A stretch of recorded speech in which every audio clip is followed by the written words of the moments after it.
बिस्मिल्लाहिर्रहमानिर्रहीम। अस्सलामु आलैकुम। सुप्रिय शिक्षार्थीबृंद, আমি মোহাম্মদ আফজাল হোসেন, প্রধান শিক্ষক, শিবরামপুর সরকারি প্রাথমিক বিদ্যালয়।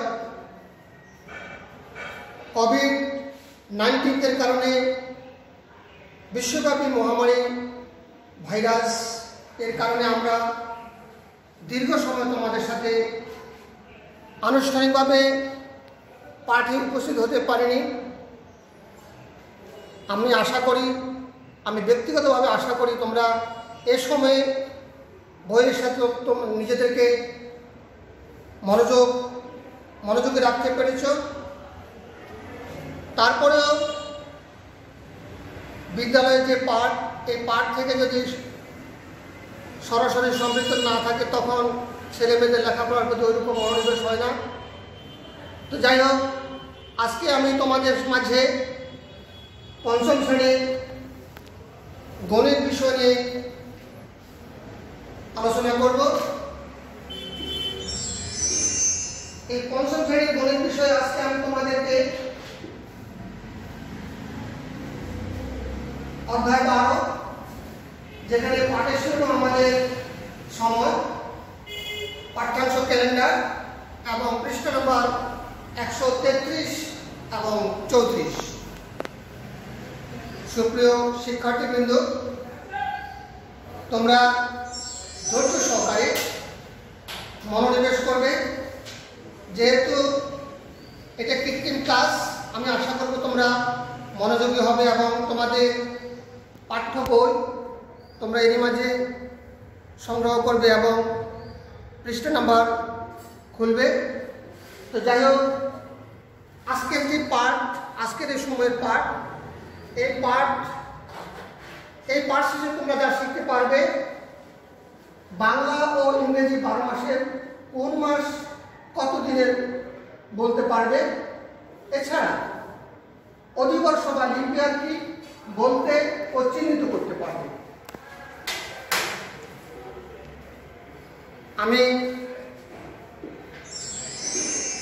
তোমাদেরকে এই মুহূর্তে একটি ইংরেজি পঞ্জিকা দেখাতে চাই। এই পঞ্জিকা তোমরা একটু মনোযোগ সহকারে দেখার চেষ্টা করবে। এই পঞ্জিকা যাওয়ার আগে তোমরা একটা ইংরেজি পয়েম, ইংরেজি কবিতা তোমরা একটু লক্ষ্য করো, যেখানে ইংরেজি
সুপ্রিয় শিক্ষার্থীবৃন্দ, আমি আশা করি তোমরা যে কবিতাটি শুনেছ সেখানে অনেকটাই তোমাদের ধারণা এসে গেছে। আমাদের ইংরেজি যে 12 মাস, ইংরেজি 12 মাসে কোন মাস কত তারিখে হবে। আমি তোমাদের ধারণাকে আরও স্পষ্ট করার জন্য, তোমাদের ধারণাকে আরও দীর্ঘস্থায়ী করার জন্য এই মুহূর্তে আমি তোমাদেরকে একটি ইংরেজি পঞ্জিকা দেখাচ্ছি। তোমরা দেখতে পাচ্ছ এখানে আমাদের জানুয়ারি মাস এবং সেটা আমাদের 31 দিন। এরপরে ফেব্রুয়ারি, সেখানে রয়েছে 29 দিন। তোমাদের মনে প্রশ্ন আসতে পারে যে ফেব্রুয়ারি মাস কেন 29 দিন, সেটা আমরা একটু পরে ব্যাখ্যা দিয়ে দেব। এরপরে আমরা আসবো মার্চ, 31 দিন, এপ্রিল 30 দিন। তারপরে আমরা চলে যাব মে 31, জুন 30, তারপরে আমরা দেখব জুলাই 31, আগস্ট 31, এরপরে আসছে আমাদের সেপ্টেম্বর 30, এরপরে অক্টোবর 31, তারপরে নভেম্বর 30 এবং সর্বশেষ মাস ডিসেম্বর, যেটা 31। সুপ্রিয় শিক্ষার্থীবৃন্দ, আমি তোমাদেরকে আরেকটু সহজ করে বোঝানোর জন্য আমি আমাদের হাতের মাধ্যমে আমি তোমাদেরকে বোঝানোর চেষ্টা করছি। তোমরা প্রত্যেকে তোমাদের ডান হাতটাকে সামনে আনো এবং সেটাকে মুষ্টিবদ্ধ করো। তাহলে তুমি দেখতে পাবে যে একদম ডান পাশ থেকে আমরা আসি, সেখানে আমাদের উঁচু যেই জায়গাটা রয়েছে সেটা হলো 31 দিন, নিচু 30, আবার উঁচু 31, আবার নিচু 30, আবার উঁচু 31, আবার নিচু 30, আবার উঁচু 31, আবার উঁচু 31, আবার নিচু 30, আবার উঁচু 31। আমরা এইভাবে মনে রাখলেও খুব সহজে আমরা বুঝতে পারবো যে আমাদের ইংরেজি যে মাসগুলো রয়েছে সেই মাসটা কোন তারিখে, কোন মাস আমাদের কোন তারিখে হয়ে যাবে। তো যাই হোক, আমি এর মাঝে তোমাদেরকে বলতে চাই, আমাদের একটা প্রশ্ন খেয়াল করো। প্রথম প্রশ্ন, বাংলা বর্ষপঞ্জিকায় কত দিনে এক বছর? বাংলা পঞ্জিকায় 30 দিনের কয়টি মাস এবং 31 দিনের কয়টি মাস? 3 নম্বর প্রশ্ন, ইংরেজি পঞ্জিকায় 30 দিনের মাস কয়টি? 4 নম্বর, ইংরেজি পঞ্জিকায় 31 দিনের মাস কয়টি? 5। লিপ ইয়ার কি? ব্যাখ্যা করো। তোমরা একটু লক্ষ্য করো, প্রথম যে প্রশ্ন আমাদের রয়েছে বাংলা বর্ষপঞ্জিকায় কত দিনে এক বছর, সেটা আমরা আমাদের ইংরেজি যে বছরে যতদিন রয়েছে বাংলা একই রকম 365 দিনে এক বছর, এবং সেখানেও প্রতি 4 বছর পর পর একবার অধিবর্ষ হয়ে থাকে। দ্বিতীয় প্রশ্ন, বাংলা পঞ্জিকায় 30 দিনের মাস হলো আমাদের প্রথম যে 5টি মাস থাকবে আমাদের বৈশাখ, জ্যৈষ্ঠ, আষাঢ়, শ্রাবণ, ভাদ্র, অর্থাৎ এই 5টি মাস থাকবে আমাদের 31 দিন, এবং বাকি যে 7টি মাস থাকবে তা হবে আমাদের 30 দিন। আমি আশা করি তোমরা আমার কথাগুলো লক্ষ্য করছো এবং বুঝতে পারছো। ইংরেজি পঞ্জিকায় 30 দিনের মাস হবে আমাদের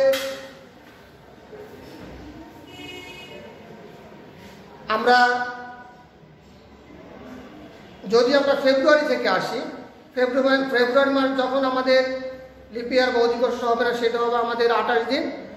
এরপরে 30 দিন হবে এপ্রিল, জুন,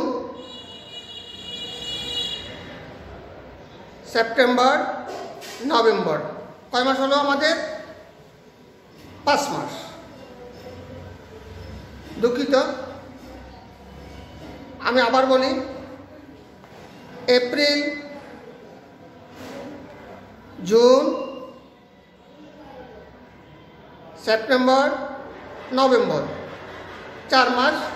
4 মাস সময় আমাদের ইংরেজি 30 দিন, বাকি 7টি মাস হবে আমাদের 31 দিন। আর যখন লিপ ইয়ার হবে না তখন হবে সেটা আমাদের ফেব্রুয়ারি মাস 28 দিন। তাহলে আমরা এই সবগুলো যোগ করলে আমরা সেখানেও পাবো 365 দিন।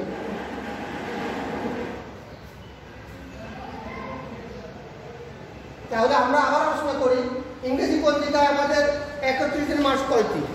ইংরেজি পঞ্জিকা আমাদের 31 দিনের মাস হবে 60টি। আমাদের সর্বশেষ যে প্রশ্ন সেটা হলো লিপ ইয়ার কি? আমরা একটু লক্ষ্য করি, এই বিষয়টাকে আমরা খুব মনোযোগ সহকারে শোনার চেষ্টা করি। লিপ ইয়ার আমরা যেটাকে বলে থাকি অধিবর্ষ, আমরা খেয়াল করব আমাদের যে সনটা আমাদের রয়েছে, আমরা উদাহরণস্বরূপ মনে করতে পারি, যেমন আমাদের এখন 2020, এই 2020 এই সংখ্যার শেষ দুটি অঙ্ককে যদি আমরা 4 দিয়ে ভাগ করি, ভাগ করলে যদি মিলে যায়, তখনই বুঝতে হবে আমাদের ওই বৎসরটা, ওই সনটা আমাদের লিপ ইয়ার বা অধিবর্ষ হয়ে থাকবে। আমি তোমাদেরকে এই বিষয়টাকে একটু পরিষ্কার করার জন্য আমি একটু আমাদের বোর্ডে যাচ্ছি, তোমরা একটু লক্ষ্য করো। আমাদের এই বছরের 2020,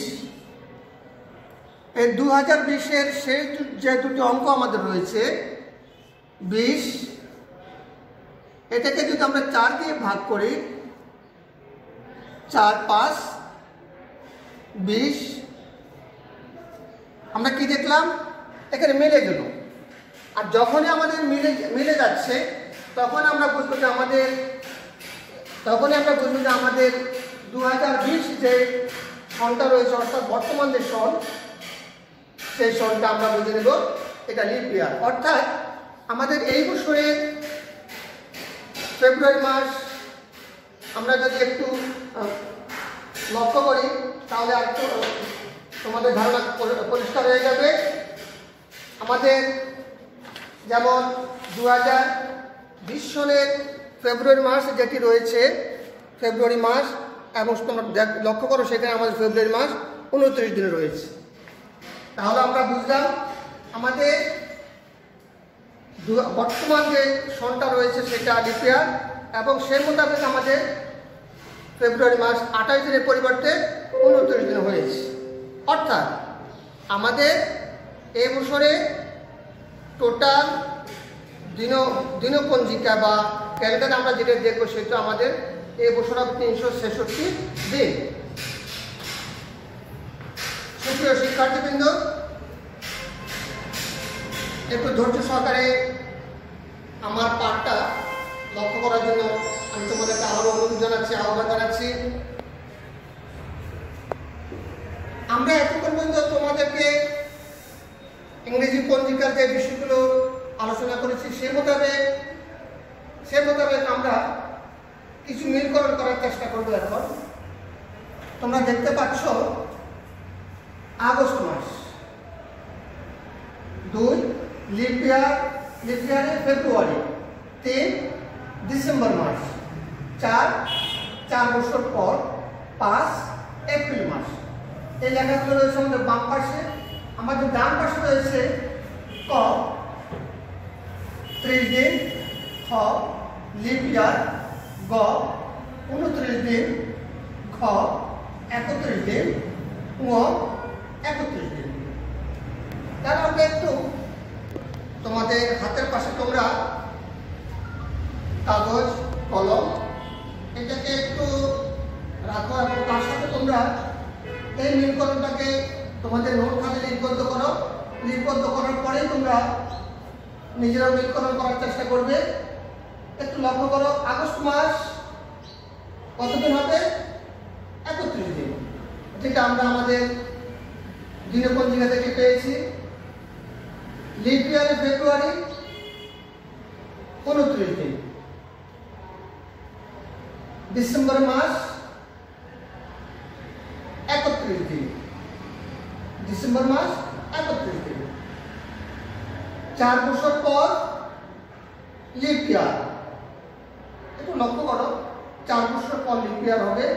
অর্থাৎ 2020 সাল যদি আমাদের লিপ ইয়ার হয়ে থাকে, এরপরে আসবে আমাদের 2024 সালটাকে আমরা লিপ ইয়ার হিসাবে গণ্য করব।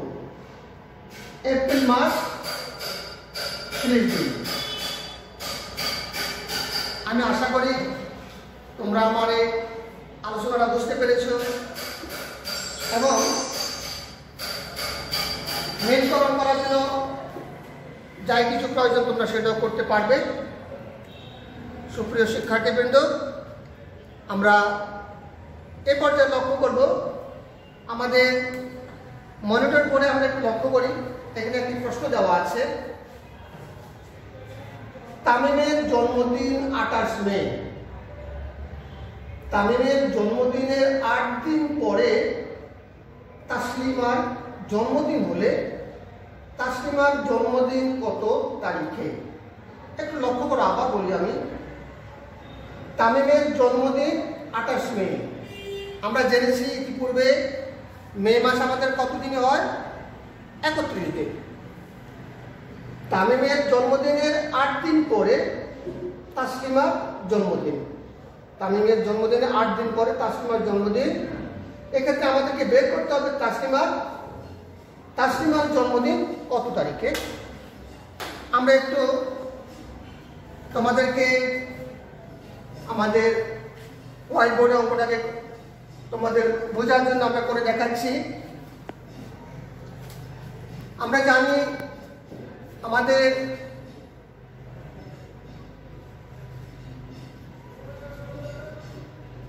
জানি আমাদের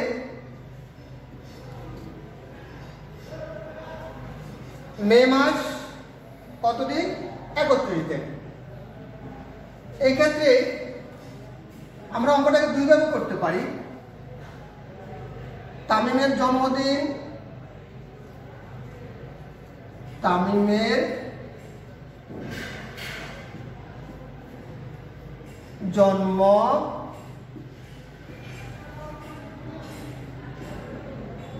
তামিমের জন্মদিন 28 মে। তার সাথে তাসলিমার জন্মদিন 8 দিন পর।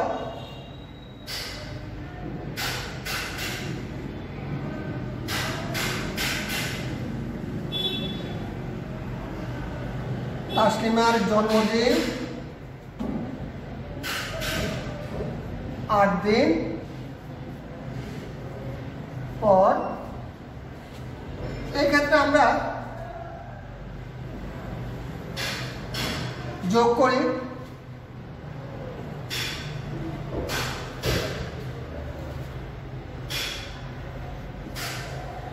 আমরা কি পেলাম? 36 দিন। আমরা জানি যে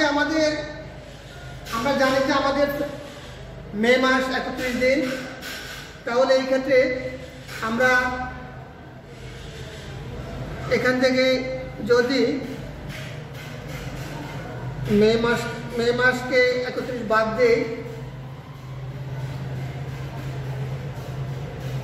আমরা কি পাচ্ছি?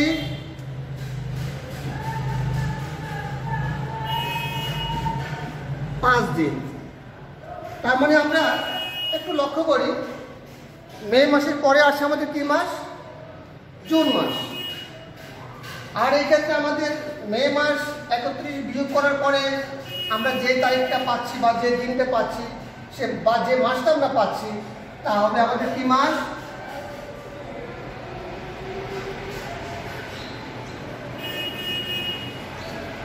জুন মাসের 5 তারিখে। অর্থাৎ সুতরাং তাসলিমার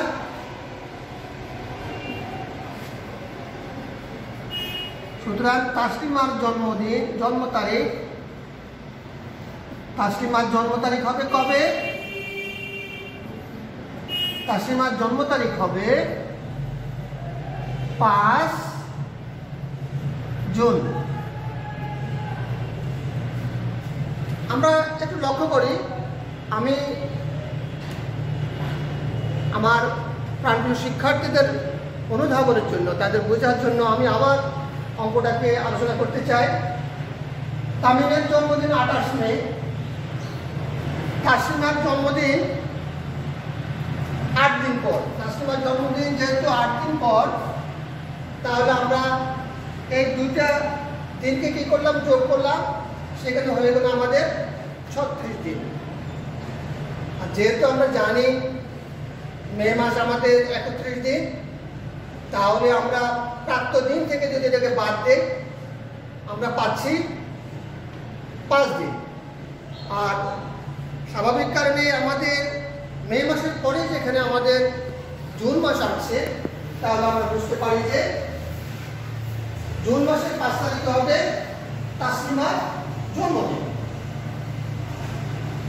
তো সেই মতো আমরা লিখলাম তাসলিমার জন্মদিন হবে 5 জুন। সুপ্রিয় শিক্ষার্থীবৃন্দ, আশা করি তোমরা মনোযোগ সহকারে লক্ষ্য করেছো এবং আমার প্রশ্নের যে সমাধান সেটা বুঝতে সক্ষম হয়েছে। আমরা আমাদের আজকের পাঠের আমরা শেষ পর্যায়ে চলে এসেছি। আমি তোমাদেরকে এরই মাঝে তোমাদের ধারণাকে আরো দীর্ঘস্থায়ী করার জন্য, আরো সুস্পষ্ট করার জন্য আমি তোমাদের আমাদের হোয়াইট বোর্ডে আরো 1-2টি সংখ্যে কোনটা অধিকর্ষ হবে কোনটা অধিকর্ষ হবে না তোমাদের ধারণাকে আরো পরিষ্কার করে দিচ্ছি। তোমরা লক্ষ্য করো আমাদের মনিটরে কতগুলো সাল দেওয়া আছে, আমরা বের করার চেষ্টা করব কোনটা অধিবর্ষ কোনটা অধিবর্ষ নয়। যেহেতু আমি ইতিপূর্বে তোমাদেরকে 2020 দেখিয়েছি, আমি সেটা দেখাতে চাই না। আমি দেখাতে চাই তোমাদেরকে 1996, 1996। একটু লক্ষ্য করো, 1996। আমাদের সেই যে দুটি অঙ্ক রয়েছে তা হলো 96। সেটাকে আমরা কত দিয়ে ভাগ করব?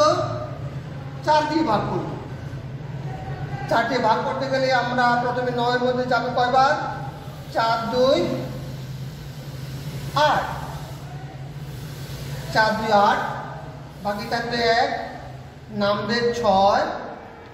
কয়বার যাচ্ছে এবার 4 দিয়ে? আবার 4, 4 এ 16 মিলে গেল নাকি? যেহেতু মিলে গেল তাহলে আমরা বুঝলাম যে আমাদের 1996 বা 1996 সাল যেটি ছিল সেটা ছিল লিপিয়ার। আরেকটি সংখ্যা আমি তোমাদেরকে দেখাতে চাই।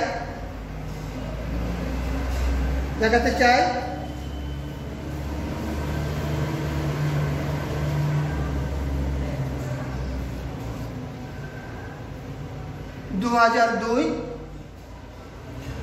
শেষ দুটি অঙ্ক আমাদের থাকবে কত? 02। এই ক্ষেত্রে আমরা যদি 4 দিয়ে ভাগ করি কি দেখতে পাচ্ছি আমরা? সেটা কি কোনো ভাগের প্রক্রিয়া যাবে? যাবে না। আমরা এরপরে নামাবো 2। 2 এর মধ্যে আমাদের 4 দিয়ে ভাগ করলে যাবে না। তো যেহেতু যাবে না, এই ক্ষেত্রে আমরা বুঝে নিলাম যে আমাদের এই সনটা লিপিয়ার হবে না, অর্থাৎ 2002 সনটা আমাদের লিপিয়ার হবে না। সুপ্রিয় শিক্ষার্থীবৃন্দ, এতক্ষণ পর্যন্ত তোমরা ধৈর্য সহকারে মনোযোগ সহকারে তোমরা আমাদের পাঠটি লক্ষ্য করেছো। আমরা দৃঢ়ভাবে বিশ্বাস করি আমরা আমাদের পাঠের শেষ পর্যায়ে চলে এসেছি। সুপ্রিয় শিক্ষার্থীবৃন্দ, তোমাদের শিক্ষণকে দীর্ঘস্থায়ী করার জন্য আমরা তোমাদেরকে বাড়িতে ঘরে বসে কষার জন্য একটি অঙ্ক দিচ্ছি। তোমরা কাগজ কলম নিয়ে তোমাদের নোট খাতায় সেটাকে লিপিবদ্ধ করো। শুভর জন্মদিন সেপ্টেম্বর মাসের 23 তারিখে। শুভর জন্মদিনের 11 দিন পরে সাবিনার জন্মদিন। সাবিনার জন্ম তারিখ বের করো। আমি বিশ্বাস করি তোমরা করতে পারবে। আমরা নিজেরা আমরা এতক্ষণ পর্যন্ত তোমাদেরকে সময় বিষয়ের উপরে জ্ঞান দেওয়ার চেষ্টা করেছি, বোঝানোর চেষ্টা করেছি। আমি আমাদের আজকের পাঠের শেষ পর্যায়ে তোমাদের উদ্দেশ্যে একটি কথাই বলতে চাই। গণপ্রজাতন্ত্রী বাংলাদেশ সরকার যখনই আমাদের বিদ্যালয় ক্লাস চালু করার কথা বলবে, আমরা তখনই আমাদের কার্যক্রম চালু করব। আমি এই করোনা ভাইরাস, এটাকে এই করোনা ভাইরাসে তোমরা আতঙ্কগ্রস্ত না হয়ে ধৈর্য সহকারে স্বাস্থ্যবিধি মেনে পরিবারের মা বাবার কথা শুনে মেনে তোমরা তোমাদের জীবনযাপন করবে। আর তোমাদের স্বাস্থ্য সচেতনতা, বিশেষ করে হাত ধোয়া, বাইরে যখনই যাবে তখন মাস্ক পরে যাবে এবং খাওয়ার পূর্বে অবশ্যই হাত ধুয়ে তারপরে খেতে বসবে। তোমরা সবাই ভালো থাকবে। রাব্বুল আলামিনের কাছে তোমাদের